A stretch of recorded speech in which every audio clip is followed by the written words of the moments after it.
Last week we talked about AI, and somewhere in that video we mentioned something called machine learning. We said it's how AI actually works under the hood. We used a dog and some treats as an analogy, and then we moved on. But a lot of you probably thought, okay, but what is machine learning actually? How does it work? What's actually happening inside the computer? Today we're going to answer that properly. Before we get into it, if you haven't watched last week's video on what AI is, go watch that first. The link is in the description. This video builds on it. Okay, let's talk about machine learning. Here's the thing that confuses most people right away. The word learning. When humans say learning, we mean something pretty specific. Reading, understanding, gaining wisdom, growing as a person. Very deep, very meaningful. When computer scientists say learning, they mean something much simpler. They mean getting better at a task by seeing a lot of examples. That's it. No wisdom, no understanding, no growth as a person, just see enough examples, get better at the task. Once you let go of the human definition of learning, machine learning starts making a lot more sense. So here's how it actually works. Every machine learning system has three things: training data, a model, and predictions. Let's break each one down. Training data is exactly what it sounds like. It's the examples you feed the system to learn from. If you want to build a system that detects spam emails, you feed it millions of emails, some labeled spam, some labeled not spam. If you want to build a system that recognizes cats in photos, you feed it millions of photos, some labeled cat, some labeled not cat. The training data is the curriculum. The more examples, the better the education. The model is the thing that actually learns from those examples. Think of it like a giant equation with millions of variables. At the start, all those variables are set to random values. The model knows nothing. Then you start feeding it training data. For every example it gets wrong, the equation adjusts slightly. The variables shift. The model gets a tiny bit better. Do that millions of times across millions of examples, and something remarkable happens. The model starts getting things right that nobody told it how to get right. Nobody wrote rules for what spam looks like. Nobody programmed in, if the email contains the words Nigerian prince, mark as spam. The model figured that out by itself, by seeing enough examples.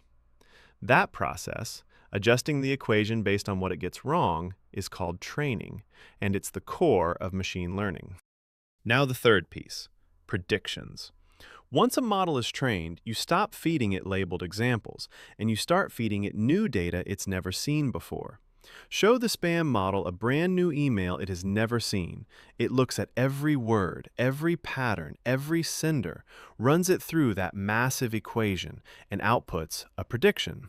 Spam or not spam. Show the cat model a photo it has never seen. It outputs a prediction. Cat or not cat. The model isn't looking up the answer. It's not searching a database. It's running new input through patterns it learned from millions of past examples and making its best guess. Now you might be thinking, okay, this sounds impressive, but where does this actually show up in my life? Everywhere. Genuinely everywhere. Your email spam filter? Machine learning. It learned what spam looks like by seeing billions of spam emails. Netflix recommendations? Machine learning. It learned what you want to watch by seeing what millions of people with similar tastes watched. Face ID on your phone?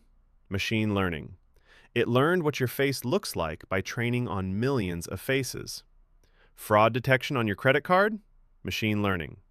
It learned what suspicious transactions look like by seeing millions of fraudulent charges. Google autocomplete? Machine learning. It learned how sentences end by reading basically the entire internet. Spotify Discover Weekly? Machine learning. It learned your taste by watching every song you've skipped and every song you've played 3 times at 2 a.m. You are interacting with machine learning dozens of times a day. You just didn't know what to call it. Now here's where it gets a little deeper, because machine learning isn't just one thing. There are actually 3 different types, and they work in very different ways. The first is called supervised learning. This is the one we've been talking about this whole video. You give the model labeled examples: spam or not spam, cat or not cat, fraud or not fraud. The model learns from those labels and then predicts labels on new data it's never seen. It's called supervised because a human has to do the labeling first. Someone had to go through millions of emails and say, this one is spam, this one is not. That's the supervision. Most of the AI products you use today are built on supervised learning. The second type is unsupervised learning. This one is weirder and honestly more interesting. Instead of giving the model labeled examples, you just give it raw data and say, find the patterns, figure it out. No labels, no right answers, just data. And the model starts grouping things together based on similarities it finds on its own. A good example is how Spotify groups listeners. Nobody told Spotify what an indie folk listener is. Nobody labeled millions of users by genre preference. Spotify fed listening data into an unsupervised model and said, find the clusters. The model found them. It discovered that certain groups of people listen to similar things. And now it uses those clusters to make recommendations. The categories emerged from the data, not from a human deciding what categories should exist. That's unsupervised learning, and it's how a lot of personalization actually works. The third type is reinforcement learning. This one is the most fun to explain. Imagine you're teaching a dog a new trick. You don't show it labeled examples. You don't analyze its listening patterns. You just give it a treat when it does the right thing, and no treat when it doesn't. Over thousands of repetitions, the dog figures out what gets the treat. Reinforcement learning works exactly like that, except instead of a dog, it's an AI, and instead of treats, it's a numerical reward signal. You put the AI in an environment, you tell it what a good outcome looks like, and you let it try things over and over and over. Every time it does something that leads to a good outcome, reward. Every time it doesn't, nothing. The AI learns by trial and error, completely on its own. This is how DeepMind taught an AI to play chess better than any human who has ever lived. Nobody programmed in chess strategy. The AI just played millions of games against itself, got rewarded for winning, and figured out strategies humans never even considered. It's also how robotics is advancing so fast right now. Robots learning to walk, to pick things up, to navigate spaces, by trying things millions of times in simulation until they get it right. 3 types of machine learning: supervised, unsupervised, reinforcement. All 3 are running in products you use every day, usually without you knowing which one is which.